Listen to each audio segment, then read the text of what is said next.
Para sa episode na to, ipapakita ko lang yung mga latest items na na-pick up ko. Puro lang to Nike ACG. First time ko lang ata gagawin yung price reveal dito sa channel ko. Nakakatamad mag-picture ng pang-20. Box natin to. Sabi niya sa akin 10/10 daw yung condition nito eh.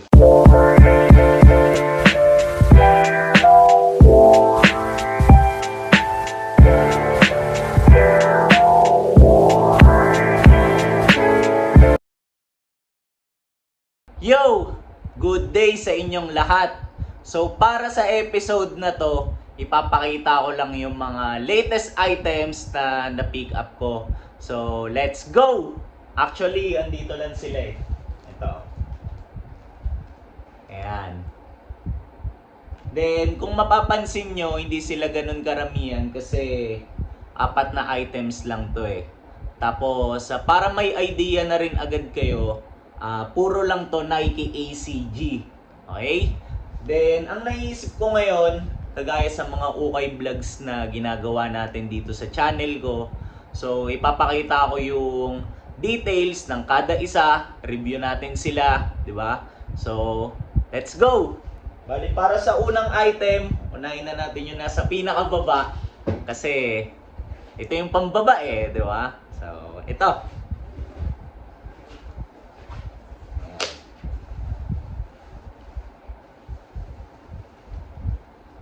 Nike ACG pants. Tapos, subukan ko lang ipakita sa kapag buo. Ayan. Diba? Then, khaki, colorway. Tapos, iisa-isahin ko na yung reasons kung bakit nagustuhan ko to. So, una, nadaanan ko lang to sa ukayan eh. Tapos, gagawa dapat ako ng ukay vlog nun. Kaso, baga, kalagitnaan, umulan. So, wala. Hindi ko natapos yung vlog. Pero, ang gagandahan, nakuha ko to. Tapos, ito yung unang-unang item na nakuha ko nung araw na yon. Tapos, di na nasundan. So, ayan. Mag-isa lang siya. And then, going back dito sa item, tingnan nyo. Nagagandahan ako sa detail na to. 'Di ba? Khaki colorway yung ginamit nila.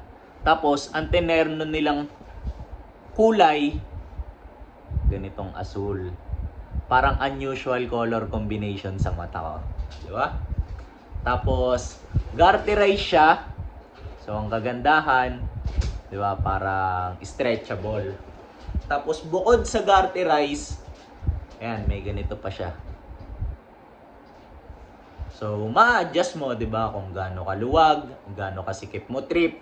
By the way, size ko pala to. So, parang no need na parang i-adjust siya ng gano'n, di ba? Na parang sikipan pa. Tapos, tignan nyo, may small detail pa ng ganito dun sa parang adjustan nyo. Ulit eh, no? Ayan, pakita natin ng malapitan. May ACG pa na ganyan, no? So, ayan. Tapos, dun sa botones niya mismo, meron na namang ACG. So, ayan. Grabe yung detalye, no? Tapos, merong zipper. Ayan. YKK. Sana makita kasi masyado na atang maliit. Ayan. YKK. Then, merong bulsa. Both sides. Walang butas. Parang bago nga eh.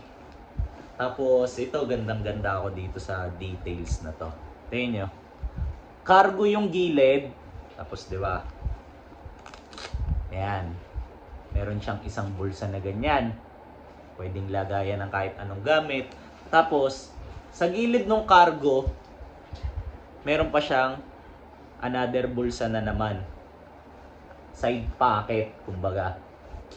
Tapos, kabilaan yan, yung ganyang details. Meron na namang cargo sa kabila. Tapos meron na naman siyang partner na another bulsa. So napakaraming pwedeng ilagay, di ba? Kumbaga, all conditions gano'n talaga. Bakit? Kasi made talaga sila pambundok eh. Tapos mga pang hike, mga pang trail. So usually syempre kapag ka mga ganun yung ginagawa, marami kang dala-dala.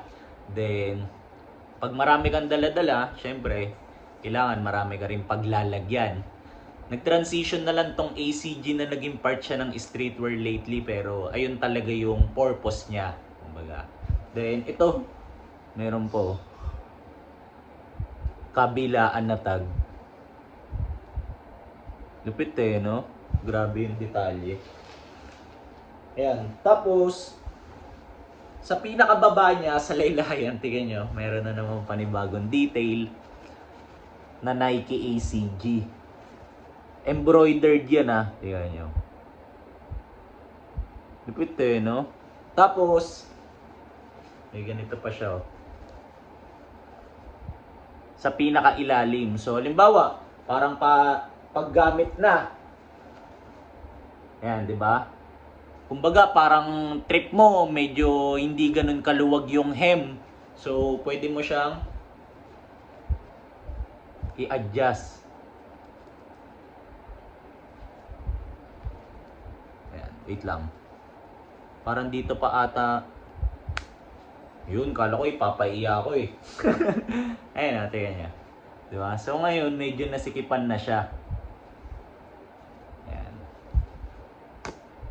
Lupit eh, no? Tapos kabilaan yan. Meron din dito, syempre. Ayan. Lupit. Lupit na ito. So, ayan.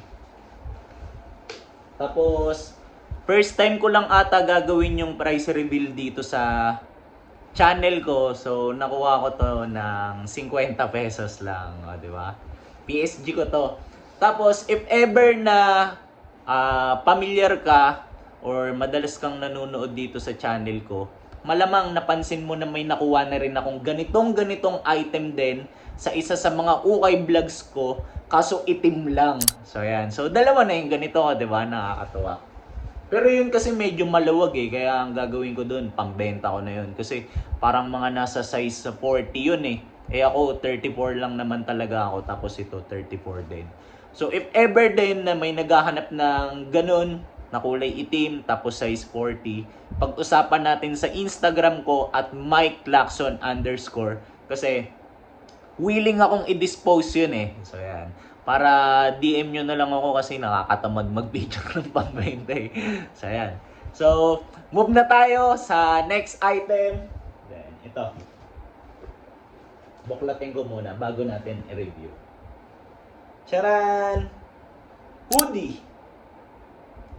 Then, kung napanood nyo rin yung isa sa mga ukay vlogs ko, aware din kayo or familiar ka rin kung madalas kang nanonood na kasama rin to sa mga isa sa mga na-pick up ko ba doon. So, ayan. Pero sinama ko lang kasi kino-consider ko siya as kumbaga recently ko lang na kuha. Then ito naman pinasa sa akin to ng isa sa mga parang naging tropa ko na rin na seller doon sa pinag-uukayan ko madalas, 'di ba? Doon sa mga thrift shop na napupuntahan ko. Ayan. Tapos, ganito yung details nito. So, ito. Para siyang dark blue. Tapos, gandang-ganda ako dito sa ganitong detail nito. Dark blue, tapos dito naman, ang tinerno, parang wine na embroidered Nike ACG logo. Ang kulit ng mga color combination nila eh, di ba? Doon ako gandang-ganda eh, kasi parang sobrang unusual ba ng mga pinagtiterno nila na kulay. So, then, pagdating dun sa hood niya, ganito yung adjasan. Di siya katulad ng mga parang normal strings. Ito ganito. Sobrang detalyado. Parang masyadong technical. Tingnan nyo. Ayan. Ayan o. Tapos, hard tag. Kagaya nung sa isa kanina. Ayan. Tapos, wala tong kahit anong issues. As in, parang bago. Di ko pa nga ito nagagamit eh. Pero napalaban ko na and everything. Ayan. Tapos, yung ganitong mismong design, pangalawa ko na to. Kasi meron ako nung parang kulay Hornets ba yun? Or basta, parang teal. Susubukan ko na lang i-flash dyan sa screen para mas, kumbaga, ma-visualize nyo. Okay? So, yan. Then, para sa pangatlong item, ito. Masasabi kong rare to eh. Charan! Nike ACG na sling bag. So, ito naman, share ko lang din yung kwento. Pinasa lang din sa akin to ng isang random na tao na walang social media. O, di ba? Sobrang misteryoso. So, ayan. Tapos, tuwan-tuwa ako sa item na to. Bakit? Kasi, yun nga, nabanggit ko kanina, rare talaga to. Kasi walang ganong lumalabas na ito sa market eh. Then, if ever na meron man, for example, sa carousel, sa marketplace, sa mga group sa FB, sobrang taas ng pasa. Okay? So, yan. Usually, may mga 1.5, 2K, 2.5. Imagine for sling bag lang Kasi nga, ganun talaga siya kabihirang lumabas. Pero ito, nakuha ko siya. Magpa-price reveal na naman ako dito. 500 lang. Ship na. O, di ba? Tapos, ang kagandahan pa dito, black and white siya. Tingnan nyo. So, yan. Di ba? Kasi usually yung mga lumalabas sa marketplace, kumbaga, makukulay. Merong dark blue, meron nung, may nakita ko na, alala ko, dilaw. Tapos meron din nung parang olive green na may ternong orange na design. So, wala naman akong problema sa mga yon. Pero kung suot mo yon, parang imagine, parang mga mamimili sila ng mga teternoan, di ba? Parang mahirap bagayan. Unlike dito, tingnan nyo, sobrang neutral lang ng kulay. So, hindi pa hirapan suotin or gamitin, di ba? Tapos, move on tayo sa details nito. Wala akong masabi dito, as in parang bago. Tignan nyo muna yung puller niya. Sana makita. Ayan o. May Nike ACG. Ang kulit eh, no? May ganyang, ano pa eh, details pa eh. Oh. Tapos kabilaan niya na. Ayan. Nike ACG, di ba? So, ito yung unang parang compartment niya. Ayan. Tapos, embroidered yung Nike ACG logo niya. Ganda ng quality, no? Obvious mo eh. Tapos, bago tayo umabot dun sa loob, ganito. Meron siyang ganito sa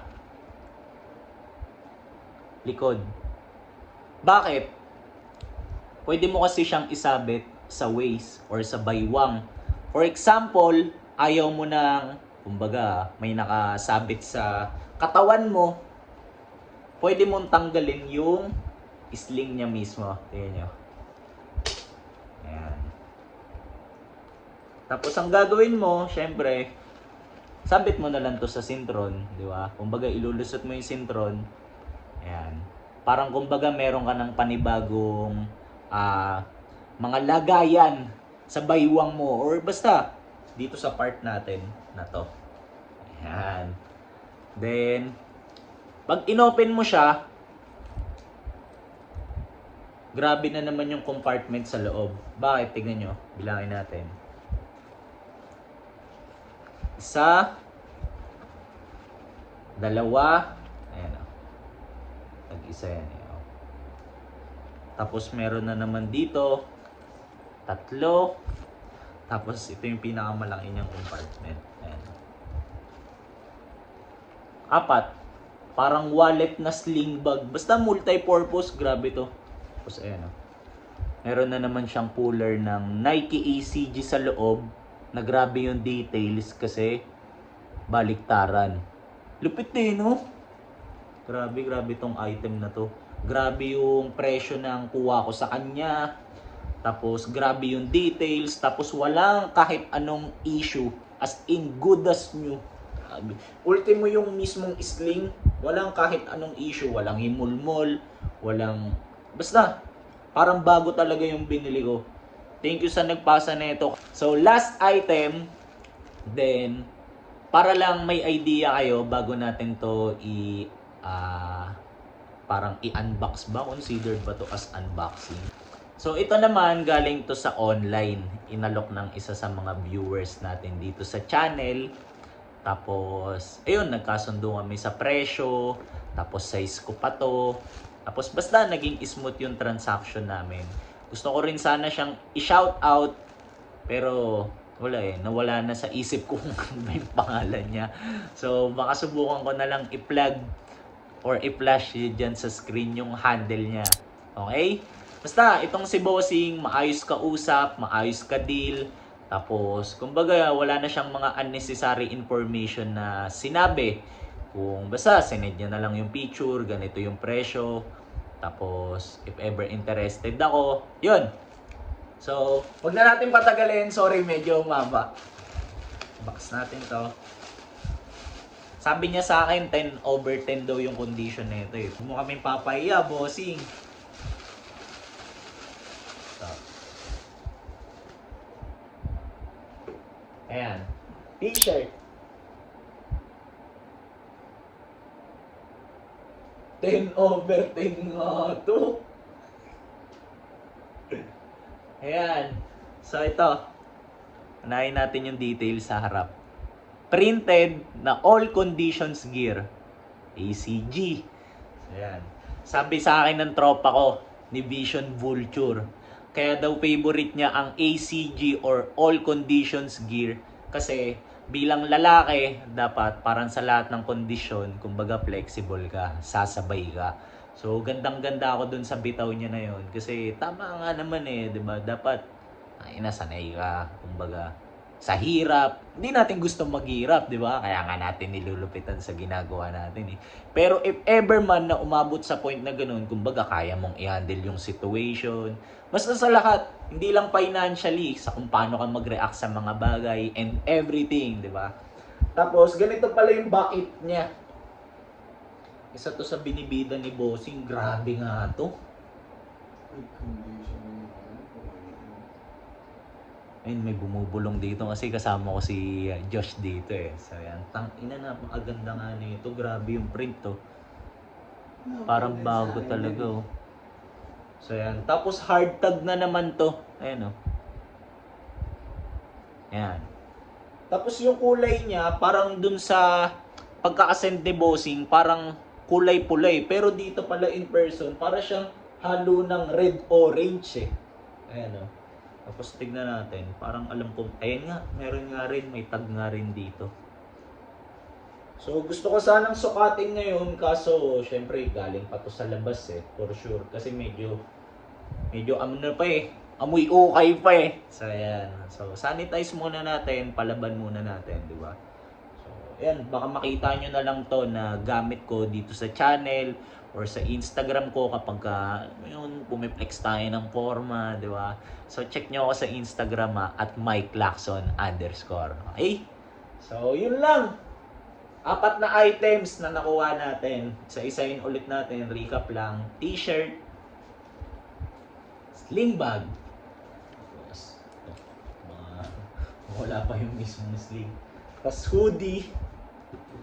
Then, yung pants kanina. Since sa first latest pick up vlog ko to, ayun, asahan ko kung ano kaya yung favorite nyo sa mga nakuha natin. Pero para sa akin, ding hirap magsabi.